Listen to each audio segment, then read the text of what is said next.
What does it mean to grow old with dignity? And more practically, who should you live with after 70? Is it better to stay with your children, preserve your independence, or consider moving into a dedicated facility? These are not just logistical decisions. They touch on deeper aspects of life: loneliness, autonomy, the need to be heard, and sometimes a subtle form of bitterness. The German philosopher Arthur Schopenhauer believed that much human suffering comes from illusions, one of the most common being the belief that old age will naturally come with affection, closeness, and devotion from family. Before we continue, we invite you to subscribe to the channel Beyond the Mind. Every new video is a journey into reflections as deep as this one. Now let's begin. We often imagine old age as a peaceful time, surrounded by the warmth of family, grandchildren playing, and children listening to stories of the past. It's a sweet, almost symbolic image. But in reality, this idyllic vision rarely matches what actually happens. Children grow up, build their own lives, accumulate ever more commitments. The pace of daily life accelerates, and the parent who once was the anchor of the home becomes, unintentionally, a background figure. Not forgotten, but not fully present either. As Schopenhauer observed, placing too many expectations on others inevitably leads to disappointment. Love doesn't disappear. It changes shape, retreats, and makes space for the rush of modern life.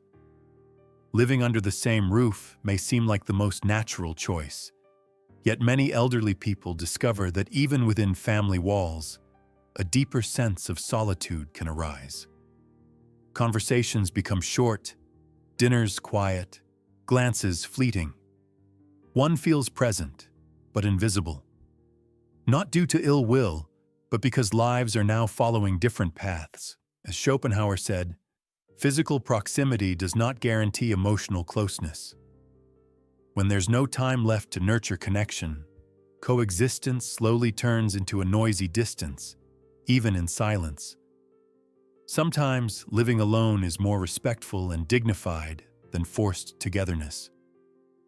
For many, keeping a personal space, even a small one, means preserving one's identity. Schopenhauer believed that those who nourish their inner world have nothing to fear from solitude. In fact, for an older person, the ability to decide independently when to wake up, what to cook, or what music to listen to is a daily act of freedom. These small choices keep alive the feeling of being in control of one's own existence. Independence is not a rejection of others. It's a form of respect for oneself. In many Eastern traditions, such as Zen Buddhism or Taoism, solitude is not seen as absence, but as a sacred space for self-recognition. Aging is not a decline, but a return to the essential. Our culture, however, tends to interpret solitude as sadness, something to be avoided. Yet in other worldviews, it represents clarity. The elderly, free from the pressures of productivity, are often in the best position to cultivate silent wisdom. Alan Watts, philosopher and writer, argued that solitude reveals the true self, freed from roles and masks, a freedom few truly manage to attain.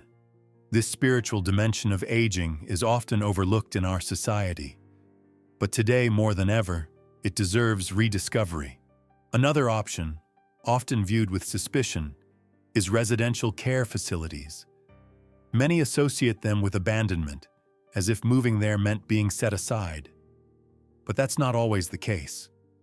Some may be cold, yes, but many offer safety, companionship, and balanced routines. According to studies by the National Institute on Aging, elderly individuals who take part in shared activities in structured environments show greater emotional well-being and fewer signs of isolation. Schopenhauer would say that accepting what life offers, without resistance, is the first step towards serenity. When an older person lets go of the idealized image of old age and embraces what it can truly offer, something unexpected may happen. A renewed sense of belonging, not as memory, but as living presence. Yet even in the best situations, living with others can limit autonomy. In many homes, the elderly no longer decide what to watch on TV, when to go out, or when to sleep. Decisions are made for their own good, but without their consent. Over time, the feeling of losing control over one's life becomes heavy. In this sense, Schopenhauer warned, "Those who live solely according to the will of others condemn themselves to inner restlessness." This is not just a practical matter, it's a question of identity. Parents end up feeling like extras in a scene that no longer belongs to them. Maintaining control over small daily gestures is not selfishness. It is what keeps a person alive. And it's not only philosophical thought. Modern psychology confirms that identity is closely tied to the ability to influence one's environment. When the opinions of an elderly person are no longer heard, or their habits decided by others, the psychological consequences can be severe. According to a study published in The Gerontologist, those who feel excluded from decisions affecting their lives are more exposed to depression and cognitive decline. This is not about pride. It's about the human need to feel relevant.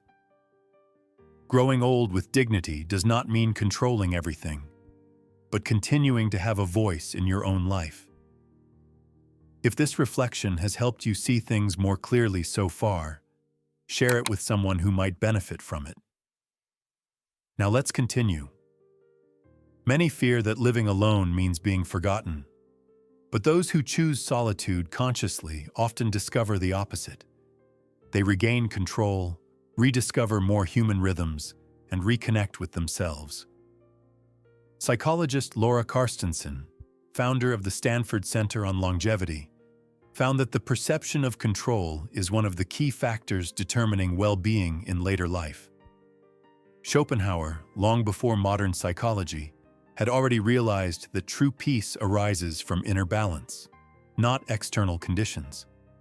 So the question to ask yourself is simple. In this place, do I still feel like myself? If the answer is no, something needs to change. This individual experience is part of a broader context. Today, aging is paradoxical. We live longer, but without social or cultural structures that give meaning to this extra time. In traditional cultures, the elderly were seen as guides. In ours, they are often perceived as a burden.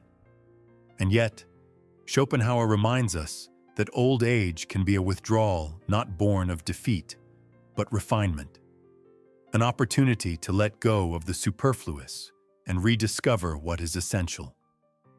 Perhaps the real change our society needs is exactly this: to stop seeing old age as decline and begin recognizing it as a spiritual phase of life. Who should a person over 70 live with? There is no universal answer. Everyone has their own story, temperament, and needs. For some, staying with family is the right choice.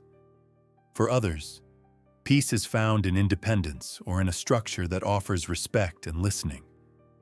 Wisdom lies in letting go of rigid models and embracing what truly makes you feel alive. If you're at this stage of life, perhaps the most useful question isn't what will others think, but rather, where can I breathe deeply? Where do I feel seen and respected? Old age is not a time to fill, it's a space to inhabit fully. And for those who choose it consciously, it can become one of the most authentic moments of existence. If this video has left you with something meaningful to reflect upon, share it in the comments. Your experience could be valuable to others. And if you'd like to keep exploring topics like this, subscribe to Beyond the Mind. We wish you days filled with truth, freedom, and meaning. Cultivate your time. Guard your peace.